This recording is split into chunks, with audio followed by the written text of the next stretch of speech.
اسلام میں ایک ہی نعرہ ہے جو اللہ کا رسول لے کر آیا، جو اسلام کا نعرہ ہے اللہ کے رسول کی ہر بات اسلام ہے۔ اسلام کا پرچم لے کر اٹھو، باطل سے ٹکراؤ، یا غازی بن کر جی لو یا جام شہادت پی لو، نعرہ ایک لگاؤ، اللہ اکبر اللہ اکبر۔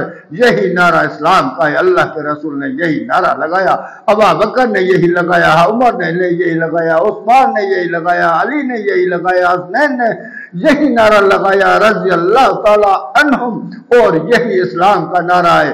اس کے سوا کوئی نعرہ اسلام میں نہیں ہے، سارے نعرے بیکار ہیں، کیونکہ جو نعرہ اللہ کے رضا کے لیے ہے وہی نعرہ حقیقت ہے، جو ایک کام اللہ کے رضا کے لیے ہے اس کا نام عبادت ہے، جو کام غیر کے رضا کے لیے ہے وہ غیر کی عبادت ہے۔ جب تک غیر کی عبادت سے نہیں نکلیں گے تو ہم کیسے فلاح پائیں گے؟